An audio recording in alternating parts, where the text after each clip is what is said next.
தேவி. நான் சென்னையிலேருந்து வரேன்.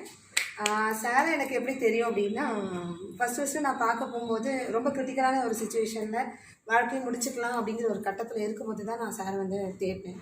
அதுக்கு முன்னாடி சாரோட ஒரே ஒரு லைவ் ட்ரைனிங் நான் அட்டன் பண்ணியிருக்கேன். அதுக்கப்புறம் ஒரு 9 மாதத்துக்கு அப்புறம் சாரோட எனக்கு எந்த கான்டாக்ட்ஸுமே இல்லை. திடீர்னு எனக்கு நிறைய வீடியோஸ் பார்க்குறது உண்டு. லைஃப்பில் நிறைய சேலஞ்சஸ், நிறைய பிரச்சனைகள், தாங்க முடியாத ஒரு கட்டத்தில் தூக்கு மாத்திரையை போட்டுட்டு யாரை பார்க்குறதுன்னு தெரியல. சாருக்கு கால் பண்ணேன். சார் கடைசியாக அவங்களை ஒரு வாட்டி பார்க்கணும் அப்படின்னு சொல்லிட்டு.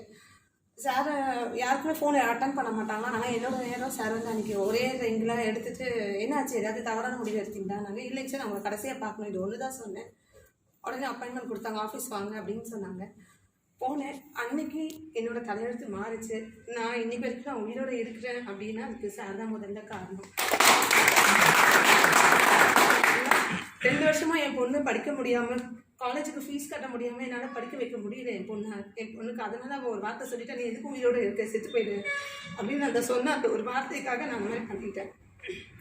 சார்கிட்ட வந்ததுக்கப்புறம் சார் வந்து உன்னால் முடியும், அவர் அந்த ஒரு வார்த்தை மட்டும் தான் சொன்னார். உன்னால் முடியலன்னு யாரால முடியும், அந்த ஒரு வார்த்தை தான் இன்றைக்கு வரைக்கும் நான் வாழ வச்சுட்ருக்கேன். அதுக்கப்புறம் அந்த சார் சொல்லி கொடுத்த அந்த கோல்டன் அவர் மூலமாக 13வது நாளே என் பொண்ணு வந்து எம்பிபிஎஸ் படிப்பேன்னு ஒரே பிடிவாதத்தில் இருந்தாள். அதுக்கப்புறம் எப்படி தான் அந்த பணம் நான் சோர்ஸ் பண்ணேன்னு எனக்கு தெரியல. 13வது நாள் என் பொண்ணுக்கு அந்த பணத்தை கட்டி காலேஜ் போயிட்டு இப்போ அவங்க செகண்ட் இயர் இருக்காங்க. அதுக்கப்புறம் தான் சார் இந்த மாதிரி ஒரு ஆப்பர்ச்சுனிட்டி சொன்னாங்க. அது நான் சார் என்ன சொல்கிறாங்க, எது சொல்கிறாங்க நான் எதுவுமே கேட்டுக்கல. சார் சொன்னாங்க, நான் சைன் அப் பண்ணிவிட்டு இது வரைக்கும் பண்ணிகிட்டு இருக்கேன். இதுதான் என்னோட தேங்க்யூ.